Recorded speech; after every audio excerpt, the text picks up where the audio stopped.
কথা বলতে না পারলে নীরব থাকেন, কবরের ওয়াজ করেন, হাসরের ওয়াজ করেন। প্রশাসনকে এড়িয়ে সন্তুষ্ট করে ওয়াজ করার তো সাবজেক্টের অভাব নাই। আপনি কেন এ বিষয়ে কথা বলতে গেলেন? আপনি যে চিল্লাইতেছেন, আপনার ঘরের আলমারি শুকেছে, বাঘ ভাল্লুক বানরের ছবি নাই, এগুলো নামান না কেন? আপনার বাচ্চাকে কান্না বন্ধ করার জন্য পুতুল কিনেন নাই, নামান না কেন? আপনার বক্তব্য দিয়ে, আপনার বক্তব্যের রেফারেন্স দিয়ে আজকে জাহেলরা, ইসলাম বিরোধীরা, মূর্তি প্রেমীরা আমাদেরকে সবক দেয় যে অমুক হুজুরের কাছ থেকে শিখেন যে কিভাবে মূর্তির পক্ষে কথা বলতে হয়। এর চেয়ে লজ্জা এবং এর চেয়ে কলঙ্কের কোনো বিষয় হাক্কানি আলেমদের জন্য হতে পারে না। কথা বলতে না পারলে নীরব থাকেন, কবরের ওয়াজ করেন, হাসরের ওয়াজ করেন। প্রশাসনকে এড়িয়ে সন্তুষ্ট করে ওয়াজ করার তো সাবজেক্টের অভাব নাই। আপনি কেন এ বিষয়ে কথা বলতে গেলেন? না, দুই একটা চাটুকর দালাল গোলাম আলেম, দুই একটা কণ্ঠবাজ বক্তা যারা ছোট ঘর থেকে এসেছে, লাখ লাখ টাকা দেখেছে, হেলিকপ্টারে উড়েছে, হঠাৎ করে এগুলো দেখে ওদের মাথা নষ্ট হয়ে গেছে। ওরা ওদের ইমান আকিদা বিক্রি করে মূর্তির পক্ষে নেমেছে। ওরা আবুল ফজল মার্কা আলেম, ওরা সরকারের পক্ষ নিয়ে দালালি গোলামি করে আজকে দেশের যোগ্য আলেমদের বিরুদ্ধে ওরা ষড়যন্ত্র করতেছে। এই সমস্ত কণ্ঠবাজ, সুরবাজ, বয়াতি যাদের জীবন গেছে কঠিন কষ্টে, হঠাৎ করে তারা টাকার মুখ দেখেছেন, লক্ষ লক্ষ টাকা, হেলিকপ্টার, প্লেন দেখেছেন, মাথা টাথা নষ্ট হয়ে গেছে।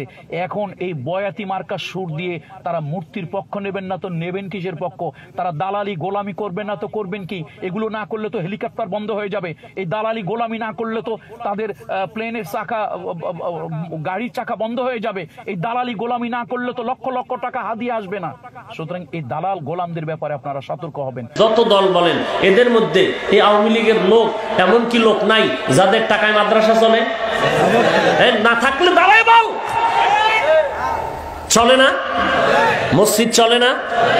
এই লোকটারে ধাক্কা দিলে হবে না বুঝাইতে হইব? 24 ঘন্টা সমালোচনা করো, তোমার সমালোচনার খবর লইছো একবারও? তোমার মেয়ের খবর কি, তোমার ছেলের খবর কি, তোমার ভাইয়ের খবর কি, তোমার বোনের খবর কি, তোমার মা বাবার খবর কি? সবগুলোর খবর নিয়ে অন্যের খবর লো। মাস্তানি করো না, চালাকি করো। তো তাদেরকে বোঝানো দরকার, তো বোঝানোর দায়িত্বটা আপনি গ্রহণ করেন। এই যে এখন তারা মূর্তি এবং ভাস্কর্যের পক্ষ নিয়ে যে সমস্ত উলামায়ে কেরামগণ মূর্তি এবং ভাস্কর্যের বিরুদ্ধে কথা বলতেছেন, এই যে উনাদেরকে রাজাকার, আলবদর, আশামস, পাকিস্তানি বংশোদ্ভূত বলে গালিগালাজ করতেছে, বা পাকিস্তানে পাঠিয়ে দিব বলে হুমকি ধমকি দিতেছে, জঙ্গি বলে গালিগালাজ করতেছে, বা উগ্র বলে গালিগালাজ করতেছে, আপনি তাদেরকে বুঝান যে মূর্তি এবং ভাস্কর্যের বিরুদ্ধে যারা কথা বলতেছেন তারা সঠিক, আপনারাই বেঠিক। দেখি কতটুকু বুঝাইতে পারেন। বুঝাইবার দায়িত্ব আপনি গ্রহণ করুন, আপনাকেই দিলাম। যারা আওয়ামী লীগের লোকদের বিপক্ষে কথা বলে তাদেরকে বলতেছেন মাস্তানি করো, চালাকি করো। না, আমরা মাস্তানি করব কেন, চালাকি করব কেন? এত বেশি আপনি বুঝেন। আপনার বোধ শক্তিকে সাধুবাদ জানাই। ও আর আপনি বলছেন মেয়ের খবর রাখতে, স্ত্রীর খবর রাখতে, বোনের খবর রাখতে, ভাইয়ের খবর রাখতে। তো আপনার কাছে জানতে চাই, আপনার ভাই বোনদের খবর আপনি রাখতে পারছেন? খতিবুল ইয়াবা সাহেব, আপনার ভাই বোনদের খবর আগে আপনি রাখেন, তারপর অন্যকে ভাই বোনদের খবর রাখতে বলেন। অবশ্য আপনিও কম না। আসসালামু আলাইকুম রহমতুল্লাহি ওয়া বারাকাতুহু। আলহামদুলিল্লাহি ওয়া কাফা ওয়া সালামুন আলা ইবাদিহিল্লাযীনা ইসতাফা, আম্মা বা'দ। ফাআউযু বিল্লাহি মিনাশ শাইতানির রাজীম। বিসমিল্লাহির রহমানির রহিম। প্রিয় দর্শকবৃন্দ, এমএনএন ইসলামিক টিভির পক্ষ থেকে আপনাদেরকে জানাচ্ছি আন্তরিক মুবারকবাদ। আশা করি আপনারা সবাই ভালো আছেন, ভালো থাকেন এই প্রত্যাশাই করি। প্রিয় দর্শক, কয়েকদিন আগে কুয়াকাটার হুজুর নামে খ্যাত মাওলানা হাফিজুর রহমান, যিনি খতিবুল উম্মাহ উপাধি পেয়েছিলেন, যাকে আমি মনে করি খতিবুল উম্মাহ নয়, খতিবুল ইয়াবা, হাফিজুর রহমান সাহেবের একটি বক্তব্য ভাইরাল হয়েছিল। যে বক্তব্যটি শাইখুল হাদিস ইবনে শাইখুল হাদিস আল্লামা মামুনুল হক হাফিজাহুল্লাহকে কুসা মেরে উনি করেছিলেন। শুধু আল্লামা মামুনুল হক সাহেবই নন, বরং এদেশের হকপন্থী উলামায়ে কেরামগণ যারা মূর্তি এবং ভাস্কর্যের বিরুদ্ধে কথা বলেছিলেন, সবাইকে বৃদ্ধাঙ্গুলি প্রদর্শন করে আমাদের খতিবুল ইয়াবা সাহেব বক্তব্য দিয়েছিলেন। তো আসুন শুনি উনি কি বলেছিলেন। আপনি যে চিল্লাইতেছেন, আপনি মুসলমান, রসুলের উম্মত, আপনার ঘরের আলমারি শুকেছে, বাঘ ভল্লুক বানরের ছবি নাই, এগুলো নামান না কেন? আপনার বাচ্চাকে কান্না বন্ধ করার জন্য পুতুল কিনেন নাই, নামান না কেন? কাদিয়ানীদের পণ্য আরএফএল কোম্পানির বালতি বদনা ঘরে নাই, ফেলে দেন না কেন? ময়দানে চিল্লানো আর ঘর ঠিক করা বহু ব্যবধান। প্রিয় দর্শক, সারা দেশের উলামায়ে কেরামগণ, সব দলের উলামায়ে কেরামগণ মূর্তি এবং ভাস্কর্যের বিরুদ্ধে কথা বলে যখন সরকার দলীয় লোক এবং সমর্থকদের রোষানলে, ঠিক ওই মুহূর্তে মূর্তি এবং ভাস্কর্যকে সাপোর্ট করে আমাদের হাফিজুর রহমান খতিবুল ইয়াবা সাহেব সরকারের আস্থাভাজন হওয়ার উদ্যোগ নিয়েছেন। তো আসুন, ইদানিং ওনার আরেকটি বক্তব্য ভাইরাল হয়েছে, আসুন সেই বক্তব্যটাও আমরা একটু শুনি। যত দল বলেন, এদের মধ্যে এই আওয়ামী লীগের লোক, এমন কি লোক নাই যাদের টাকায় মাদ্রাসা চলে? না থাকলে দাঁড়ায় বল, চলে না? মসজিদ চলে না? এই লোকটারে ধাক্কা দিলে হবে না বুঝাইতে হইব? বলো তুমি কয়দিন বুঝাইছো? বলো তুমি কয়দিন আল্লাহর কাছে দোয়া করছো? 24 ঘন্টা সমালোচনা করো। তোমার সমালোচনার খবর রয়েছে একবারও? তোমার মেয়ের খবর কি? তোমার ছেলের খবর কি? তোমার ভাইয়ের খবর কি? তোমার বোনের খবর কি? তোমার মা বাবার খবর কি? সবগুলোর খবর নিয়ে অন্যের খবর লো। মাস্তানি করো না, চালাকি করো। শুনলেন তো, আমাদের খতিবুল ইয়াবা হাফিজুর রহমান সাহেব এবার আওয়ামী লীগের প্রশংসায় মেতে উঠেছেন। শ্রোতাদেরকে ধমক দিয়ে আওয়ামী লীগের অবদানের কথা স্মরণ করিয়ে দিচ্ছেন।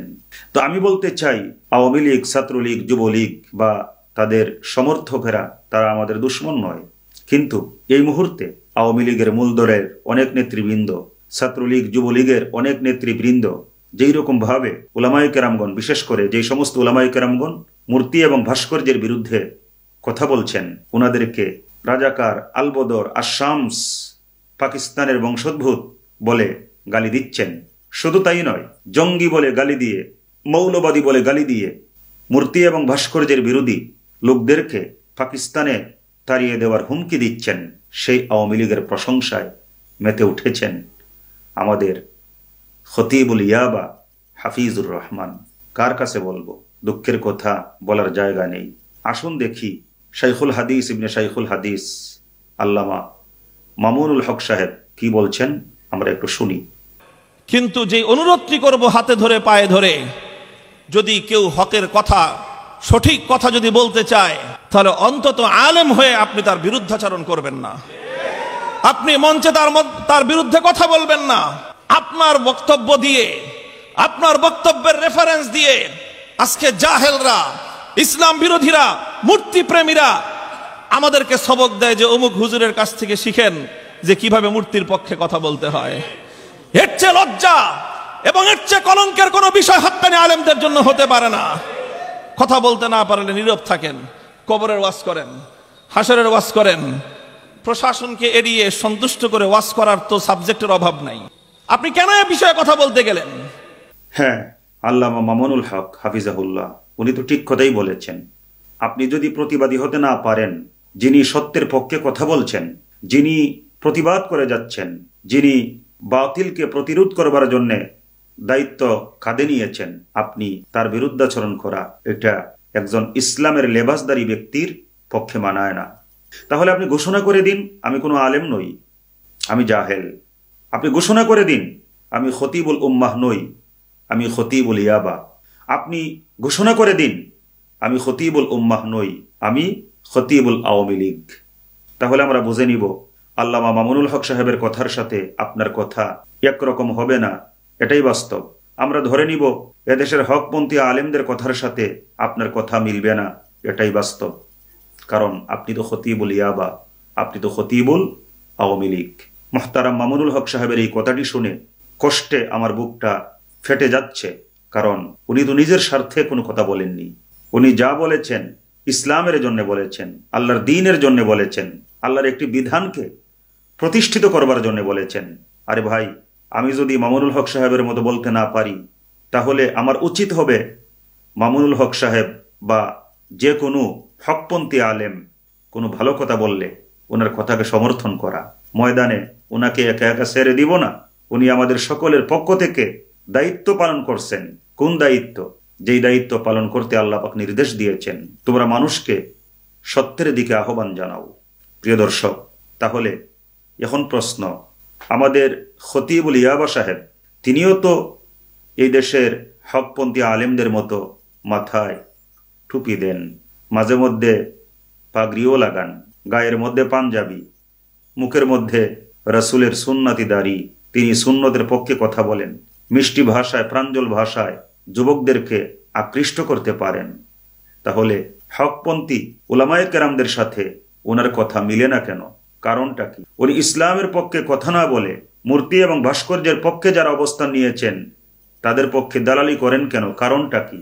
আসুন আমরা একটু শুনি আমাদের আরেক ভাই মুহতারাম কামরুল ইসলাম সাঈদ আনসারী ভাইয়ের কাছ থেকে, দেখি তিনি কি বলেন। না, দুই একটা চাটুকর দালাল গোলাম আলেম, দুই একটা কণ্ঠবাস বক্তা যারা ছোট ঘর থেকে এসেছে, লাখ লাখ টাকা দেখেছে, হেলিকপ্টারে উড়েছে, হঠাৎ করে এগুলো দেখে ওদের মাথা নষ্ট হয়ে গেছে, ওরা ওদের ইমান আকিদা বিক্রি করে মূর্তির পক্ষে নেমেছে, ওরা আবুল ফজল মার্কা আলেম, ওরা সরকারের পক্ষ নিয়ে দালালি গোলামি করে আজকে দেশের যোগ্য আলেমদের বিরুদ্ধে ওরা ষড়যন্ত্র করতেছে। এই সমস্ত কণ্ঠবাজ, সুরবাজ, বয়াতি যারা নাকি, যাদের আমি বংশ নিয়ে কথা বলা উচিত নয়, এটা কোরআনুল কারীমের সূরাতুল হুজুরাতে আল্লাহ নিষেধ করেছেন বংশ নিয়ে কথা বলা। ব্রিটিশরা লোকদেরকে চাকরি দিত তাদের বংশীয় আভিজাত্য অবস্থা দেখে চাকরি দিত। তার কারণ কি? হঠাৎ করে উঠে আসা একটা লোক, সে তো মানে টাকা পয়সার মালিক হলে অনেক কিছু হয়ে যাবে। তো যার জীবন গেছে কঠিন কষ্টে, যাদের জীবন গেছে কঠিন কষ্টে, হঠাৎ করে তারা টাকার মুখ দেখেছেন, লক্ষ লক্ষ টাকা, হেলিকপ্টার, প্লেন দেখেছেন, মাথা টাথা নষ্ট হয়ে গেছে। এখন এই বয়াতি মার্কা সুর দিয়ে তারা মূর্তির পক্ষ নেবেন না তো নেবেন কিসের পক্ষ? তারা দালালি গোলামি করবেন না তো করবেন কি? এগুলো না করলে তো হেলিকপ্টার বন্ধ হয়ে যাবে, এই দালালি গোলামি না করলে তো গাড়ির চাকা বন্ধ হয়ে যাবে, এই দালালি গোলামি না করলে তো লক্ষ লক্ষ টাকা হাদিয়ে আসবে না। সুতরাং এই দালাল গোলামদের ব্যাপারে আপনারা সতর্ক হবেন। প্রিয় দর্শক, শুনলেন তো কি কামরুল ইসলাম সাঈদ আনসারী ভাই, উনি কি ভুল বলছেন? একদম সঠিক কথা বলেছেন। আমি এই কথাগুলোর আর ব্যাখ্যা দিতে চাই না, আমি সমর্থন করলাম। উনি যদিও নাম উল্লেখ করেন নাই, কিন্তু এই মুহূর্তে আবুল ফজল মার্কা আলেমকে, দালাল আলেম হাতে গোনা কয়েকজন বের করা যাবে। তার মধ্যে আমাদের খতিবুল ইয়াবা হাফিজুর রহমান, তিনি শীর্ষে। হাফিজুর রহমান ইয়াবা সাহেবকে মনে রাখতে হবে, আপনি কণ্ঠ দিয়ে বক্তা হয়েছেন, আল্লাহ পাক আপনাকে সুললিত একটি কণ্ঠদান করেছেন। হ্যাঁ, এই জায়গার মধ্যেও কথা আছে, এই দেশের মধ্যে সুললিত কণ্ঠের অধিকারী অনেক বক্তা আছেন, তারা মার্কেট পায় না। আপনি কেন মার্কেট পাইছেন? কারণ আপনি যে একটা দলের দালালি করেন, কিন্তু সেই দলের ব্যানার ছাড়া আপনি যদি বক্তা হওয়ার চেষ্টা করতেন, তাহলে আমরা দেখতাম কয়েকদিনে আপনি বক্তা হন, আদৌ হতে পারেন কিনা। আপনার চাইতে অনেক ভালো ভালো বক্তা এই দেশে আছে, যারা কোনো দলের পক্ষে দালালি করে না, তারা নিরপেক্ষতা বজায় রেখে হক কথা মানুষের কাছে পৌঁছায়, যার জন্য তারা মাহফিলের দাওয়াত পায়, তাদের মাহফিলেও লোক হয়। কিন্তু আপনার মতো না। আপনার মাহফিলে কারা যায়, কোন দলের লোকেরা যায়, এটা সবাই ভালো করেই জানে। তো হাফিজুর রহমান খতিবুল ইয়াবা সাহেব, আপনি দালালি করতে পারবেন, কিন্তু 1000 বার জন্মগ্রহণ করেও একজন মামুনুল হক আপনি হতে পারবেন না। আপনি দালালি করতে পারবেন, কিন্তু এই দেশের হকপন্থী আলেমরা, তাওহীদপন্থী জনতার মনে যে স্থান পেয়েছেন, সেই স্থানটা আপনি অর্জন করতে পারবেন না। আপনি কাদের মনে স্থান অর্জন করতে পেরেছেন সারা দেশবাসী জানে, আপনিও জানেন। তো আপনি আবার অহংকার করে বলতেছেন মাহফিলটা বন্ধ হয়ে গিয়েছিল, প্রশাসনের সাথে আলাপ করে আপনি মাহফিলটা ঠিক করেছেন। প্রশাসন তো আপনার কথাই শুনবে, কারণ আপনি যে কোন দিকে ইঙ্গিত করে কথা বলেন প্রশাসন দেখতেছে, তো তারা বুঝতেছে। তাই অনেকের মাহফিলে বাধাবিঘ্ন হলেও আপনার মাহফিলে কোনো বাধা আসবে না। আর আপনি এটাই তো চেয়েছেন, মাহফিল ছাড়া চলা যাবে না, মাহফিল আপনাকে করতেই হবে। হককে বিসর্জন দিয়ে হলেও এদেশের তাওহীদপন্থী হকপন্থী সকল উলামায়ে কেরামদের বিরুদ্ধাচরণ করে হলেও আপনার মাকাম উন্নত করতে হবে, আপনার মাহফিল চালিয়ে যেতে হবে। আরে ভাই, মাহফিল ছাড়া যদি আপনার ঘরের মধ্যে বাজার না হয়, আপনি এদেশে আলেম ওলামাদেরকে বলতেন, তারা আপনার ঘরের বাজারের ব্যবস্থা করে দিত। আপনি এই টুপি, পাঞ্জাবি, দাড়ি সব কিছু লাগিয়ে রাসূলের সুন্নাতকে কেন কলঙ্কিত করতে গেলেন? কেন আপনি মামুনুল হক সাহেবের বিরুদ্ধে অবস্থান নিতে গেলেন? কেন আপনি হকপন্থী উলামায়ে কেরামদের বিরুদ্ধে অবস্থান করতে গেলেন? আপনি না নামের সাথে খতিবুল উম্মাহ লেখেন? এই কি উম্মতের খতিবের অবস্থা? আজকের থেকে আপনার নাম থেকে খতিবুল উম্মাহ মুছে ফেলুন, এবং এখনো যারা আপনার নামের মধ্যে খতিবুল উম্মাহ লিখে তাদেরকে তওবা করতে হবে। আপনি খতিবুল উম্মাহ নন, আপনি খতিবুল ইয়াবা বা খতিবুল আওয়ামী লীগ, একটি নির্দিষ্ট চক্রের আপনি খতিব। খতিবুল উম্মাহ তো তিনি যিনি বাতিলকে সমর্থন করেন না, যিনি হক কথা বলেন অথবা হককে সমর্থন করেন। খতিবুল উম্মাহ তিনি যিনি মানুষকে শয়তানের পথ থেকে সরায়া আল্লাহর পথে আহ্বান করেন। খতিবুল উম্মাহ তিনি যিনি কোরআন হাদিস বিরোধী কোনো কিছু হলে মানুষকে সচেতন করে কোরআন হাদিসের সঠিক জিনিসটি মানুষের কাছে পৌঁছায়া দেন। আপনি একটু ভাবুন, আপনার কর্মকাণ্ডের দিকে লক্ষ্য রাখুন, আপনি কি খতিবুল উম্মাহ এই বাক্যটির মর্যাদা রক্ষা করতে পেরেছেন? তাই সাবধান, আজকের থেকে আর নামের সাথে খতিবুল উম্মাহ যুক্ত করবেন না। আমার লজ্জা হয়, কষ্ট লাগে, যিনি আপনাকে এই খতিবুল উম্মাহ উপাধিতে ভূষিত করেছিলেন। কেন, কোন স্বার্থে, কিসের ভিত্তিতে আপনাকে খতিবুল উম্মাহ সার্টিফিকেটটা তিনি দিয়েছিলেন আল্লাহ পাকই ভালো জানেন। ওনার সম্পর্কে আমি কোনো সমালোচনা করব না, যেহেতু উনি একজন বড় আলেম। তবে যিনি আপনাকে খতিবুল উম্মাহ সার্টিফিকেট দিয়েছিলেন সেই মহতারাম হজরতের দৃষ্টি আকর্ষণ করব, তিনি যেন একটু ভাবেন আপনি কি আদৌ খতিবুল উম্মাহ বাক্যের মর্যাদা রক্ষা করতে পেরেছেন কিনা। যদি না পেরে থাকেন তাহলে যিনি আপনাকে এই লকবটি দিয়েছিলেন তিনি যেন লকবটি আপনার কাছ থেকে ফেরত নিয়ে নেন। আপনি আপনার বক্তব্যে আওয়ামী লীগের লোকদের প্রশংসা করেছেন। প্রিয় দর্শক, আবারও শুনুন, যত দল বলেন এদের মধ্যে এই আওয়ামী লীগের লোক এমন কি লোক নাই যাদের টাকায় মাদ্রাসা চলে?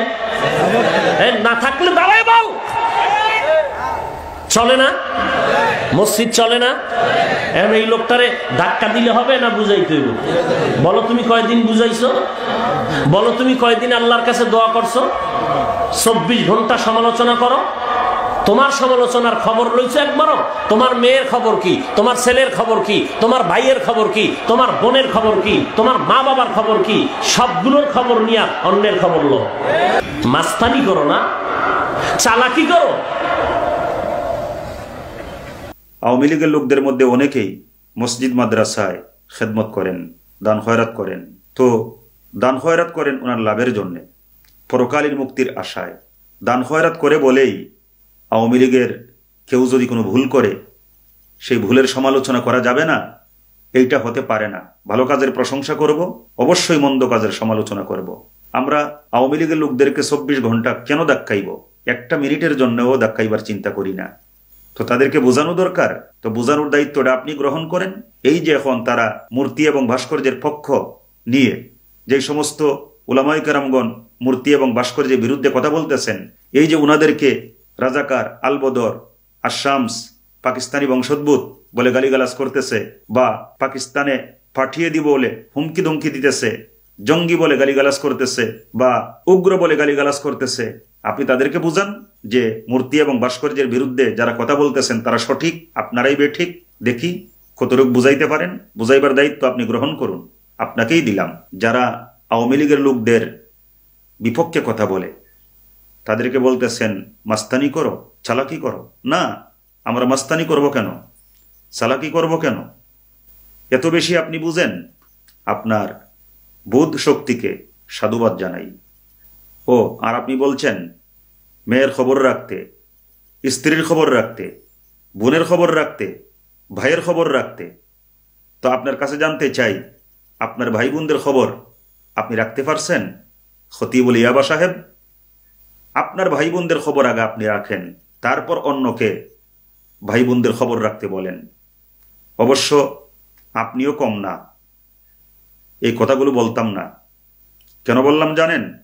বলার কারণ একমাত্র ইসলাম, বলার কারণ একমাত্র হকপন্থী উলামায়ে কেরামদের মহব্বত। হকপন্থী মনে করে আপনাকেও ভালোবাসা দিতে কম দেই নাই। আমি কিন্তু আপনার জুনিয়র না, আমি কিন্তু বয়সেও আপনার ছোট না, তারপরেও আপনাকে অনেক ভালোবেসেছি, অনেক সম্মান করেছি, অনেক শ্রদ্ধা করেছি। কেন করেছি? দ্বীনের স্বার্থে আপনার দ্বারা ফায়দা হচ্ছে।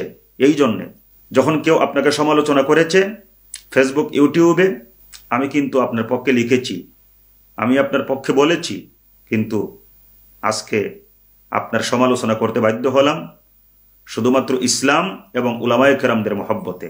আপনার কথা ইসলামের পক্ষে না, আপনার কথা নাস্তিকদের পক্ষে, দালালদের পক্ষে, আপনার কথা হকপন্থী উলামায়ে কেরামদের বিপক্ষে। এই জন্যে আমিও আপনার বিপক্ষে বলতে বাধ্য হলাম। তাই খতিবুল ইয়াবা সাহেব, যদি সত্যি আপনি দ্বীনের রাহবার হয়ে থাকেন, আশা করি তাওবা করে ফেরত আসবেন। মামুনুল হক সাহেবের মনে যেই কষ্ট দিয়েছেন, হকপন্থী উলামায়ে কেরামদের মনে যেই কষ্ট দিয়েছেন, আশা করি আপনি নিজেই শুধরানোর চেষ্টা করবেন। তাই শুধরানোর চেষ্টা করুন, অপব্যাখ্যা দেওয়া থেকে বিরত থাকুন। আর যদি বিরত থাকতে না পারেন, তাহলে ইসলামী লোক পরিচয় না দিয়ে আপনি আওয়ামী লীগের নেতা হয়ে যান, ছাত্রলীগ বা যুবলীগের নেতা হয়ে যান, তাহলে আপনাকে নিয়ে আমাদের আর কোনো মাথা ব্যথা হবে না। যেহেতু আলেম পরিচয় দিয়ে চলতেছেন, আপনার কথাগুলো দলিল বানিয়ে মূর্তি এবং ভাস্কর্যের পক্ষের লোকেরা উলামায়ে কেরামদেরকে বিভ্রান্ত করার চেষ্টা করতেছে। তাই হয়তো মূর্তি এবং ভাস্কর্যের বিপক্ষে কথা স্পষ্ট করে হকপন্থী উলামায়ে কেরামদের দলে আসুন, নতুবা মূর্তি এবং ভাস্কর্যের পক্ষে ডাইরেক্ট কথা বলে আপনি ছাত্রলীগ, যুবলীগে যোগ দিন।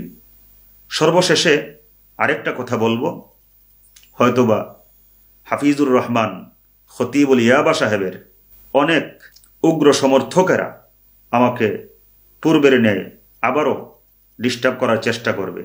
অনেক সময় গোয়েন্দা সেজে আমাকে ফোন করবে, হুমকি ধমকি দিবে। আমি সবার উদ্দেশ্যে বলবো, আজরাইল যেমন আমার বাড়ি চিনে, আজরাইল কিন্তু আপনাদের বাড়িও চিনে। আল্লাহ পাক আমাদেরকে হক কথা বলার, হক কথা বুঝার, হক কথাকে সমর্থন করার তৌফিক দান করুন। আল্লাহুম্মা আমিন। আপনারা ভালো থাকুন, সুস্থ থাকুন, এই প্রত্যাশায় আজকের মতো বিদায় নিচ্ছি। ওয়া আখির দাওয়ানা আনিল হামদুলিল্লাহি রাব্বিল আলামিন। আসসালামু আলাইকুম ওয়া রাহমাতুল্লাহি ওয়া বারাকাতুহু। মিশে এই জীবনের রংধনুটা মুছে যাবে একদিন, জেনে নাও। থাকতে সময় খোদার রাহে নিজের জীবনটা সঁপে দাও, হায়রে নিজের জীবনটা সঁপে দাও।